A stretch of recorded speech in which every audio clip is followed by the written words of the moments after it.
চীনের উত্তরের পাহাড় ঘেঁষে বিস্তৃত বিশ্বের অন্যতম বিস্ময়কর নির্মাণকলা চীনের মহাপ্রাচীর। এটি শুধু একটি প্রাচীর নয়, বরং প্রাচীন চীনের ইতিহাস, সংস্কৃতি এবং রক্ষার প্রতীক। মহাপ্রাচীরের নির্মাণ শুরু হয়েছিল প্রায় ৭ শতকে চীনের বিভিন্ন রাজ্য দ্বারা, কিন্তু সবচেয়ে বড় সম্প্রসারণ হয় চিং রাজবংশের সময়, যেখানে সম্রাট কিয়ান লং এবং অন্যান্য সম্রাটরা প্রাচীরকে একত্রিত ও শক্তিশালী করেছিলেন।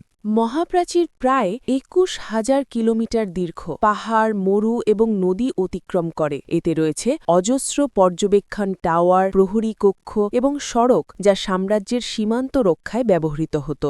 এই প্রাচীর শুধু প্রতিরক্ষা ছিল না, এটি সামরিক কৌশল, নজরদারি এবং যোগাযোগের এক গুরুত্বপূর্ণ মাধ্যম। প্রাচীরের বিভিন্ন অংশে আগুন, ধোঁয়া এবং পতাকা ব্যবহার করে সংকেত প্রেরণ করা হতো। প্রাচীরের ওপর দিয়ে সেনারা তাড়াতাড়ি বার্তা পৌঁছে দিতে পারতেন।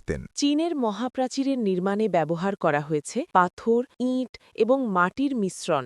বিভিন্ন স্থানে দেখা যায় প্রাচীন সীমানার নাম এবং ইতিহাসের খোদাই। অনেক অংশ আজও রক্ষিত আছে, আবার অনেক অংশই পুনর্নির্মাণ করা হয়েছে পর্যটন এবং ইতিহাস সংরক্ষণের জন্য। প্রতি বছর লক্ষ লক্ষ পর্যটক চীনের মহাপ্রাচীর দেখতে আসেন। এটি ইউনেস্কোর ওয়ার্ল্ড হেরিটেজ সাইট হিসেবে ঘোষিত।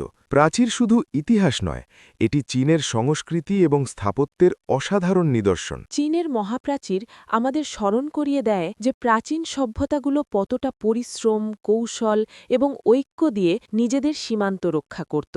এটি শুধু একটি প্রাচীর নয়, বরং মানব ইতিহাসের এক দীর্ঘ পথ।